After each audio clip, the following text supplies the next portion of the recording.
सवालों के घेरे में वजीर अहमद की मौत। 3 दिन पहले वजीर को कोरोना पॉजिटिव घोषित किया गया था। बरेली के एक प्राइवेट अस्पताल में 3 दिन तक रखा गया था। कोरोना पॉजिटिव बताए गए हाजीपुर के डॉक्टर वजीर अहमद की आज एक प्राइवेट अस्पताल में मौत होने की घोषणा की गई। कोरोना पॉजिटिव बताए जाने के बाद से ही उथल पुथल हुए हाजीपुर मोहल्ले में मौत की खबर से हड़कंप मच गया। कोरोना पॉजिटिव बताए जाने के बाद से ही इलाके में तरह तरह के सवाल उठने लगे थे।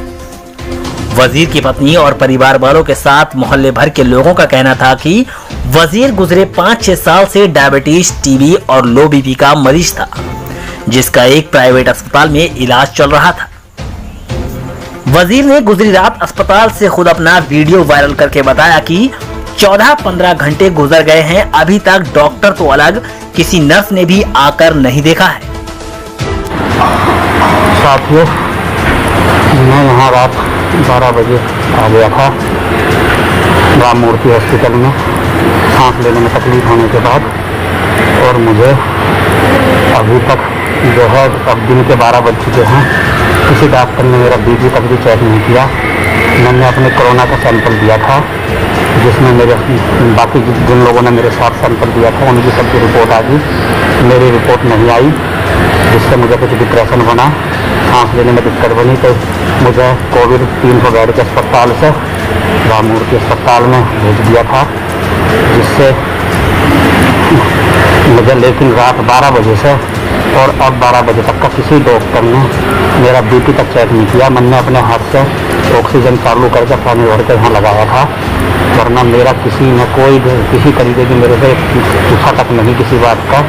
और मैं सीधा आरोप लगा रहा हूँ कि मेरी मौत का जिम्मेदार स्वास्थ्य विभाग होगा, मेरी मौत का जिम्मेदार स्वास्थ्य विभाग होगा, मेरी मौत का जिम्मेदार स्वास्थ्य विभाग होगा और कोई नहीं होगा।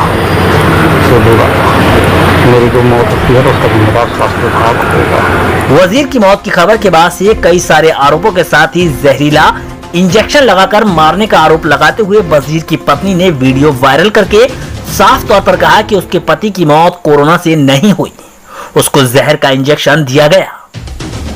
मैं वजीर अहमद की बीवी, मेरे हस्बैंड को जहर का इंजेक्शन देके मारा गया है। अगर इस पर कोई कार्रवाई नहीं होगी तो मैं सब बच्चों समेत आत्महत्या कर लूंगी।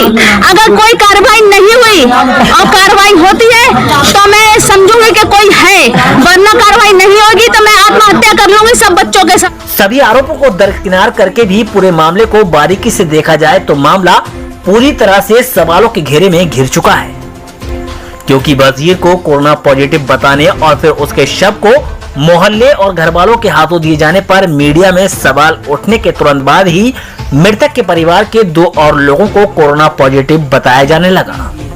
साथ ही अस्पताल के 2 डॉक्टरों समेत 2 कर्मचारियों को भी कोरोना पॉजिटिव बता दिया गया।